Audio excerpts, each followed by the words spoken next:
Sulla che ti sogna, poi te posse no, ne se la vesina me, che ne peut pas nous.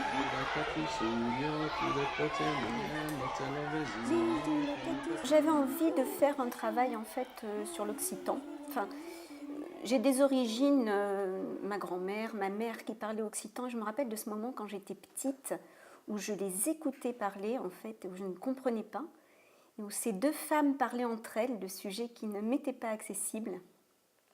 Et moi, j'entendais que la musique de la langue, que les intonations. Et quand on est enfant, on se laisse imprégner de ça, quoi. Le spectacle est très visuel, je l'ai créé comme ça. Donc, on peut comprendre le spectacle sans comprendre l'occitan. Ah oui. Voilà. Donc, il faut oublier la mécanique pour pouvoir jouer. Ouais, c'est ça. C'est ça, exactement. Cela dit, ils fonctionnent assez bien, hein. Ils sont assez mignons, hein.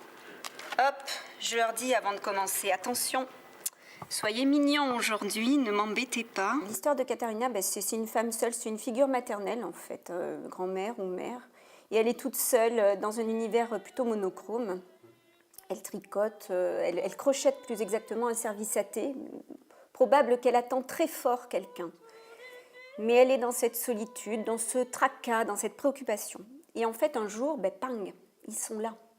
Toutes les petites têtes sont là. Elle n'ose pas y croire, mais ils sont là.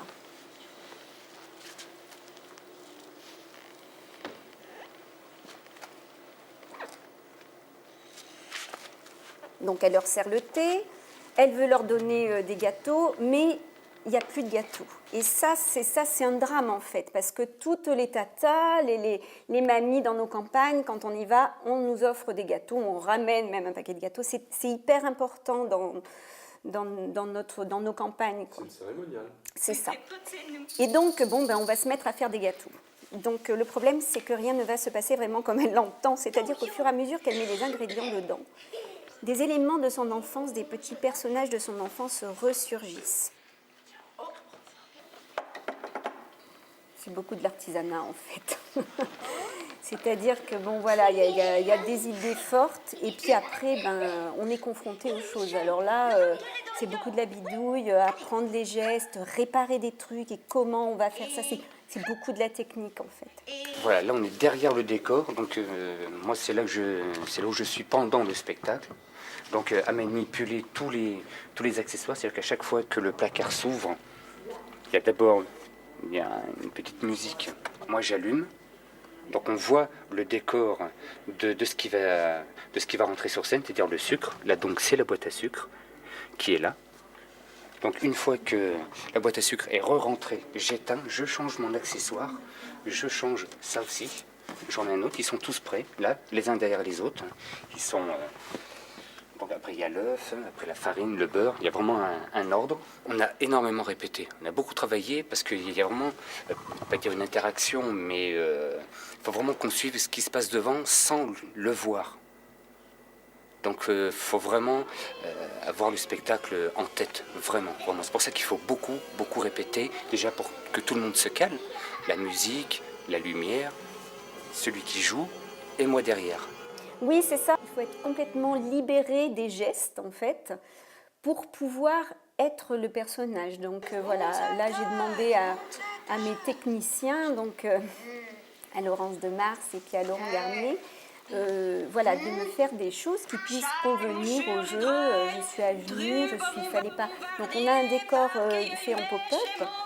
Qui est très joli, mais il fallait que ce soit bien plat, ça nous en a donné pour que les dalles soient bien plates, parce que moi j'évolue dessus, les personnages évoluent dessus, il ne fallait pas que ça bute, et donc ça a été un des problèmes techniques qu'on a eu à résoudre. Les contraintes, il y en a énormément en fait, tout le travail évolue autour des contraintes, mais l'idée c'était un petit peu...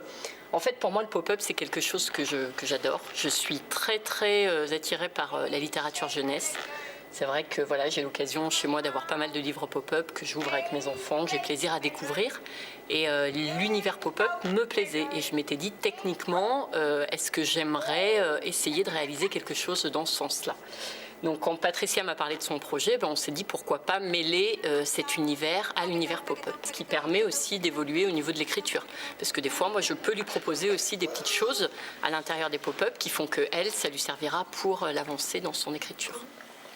Pou, pou, pou, chez nous, les mous.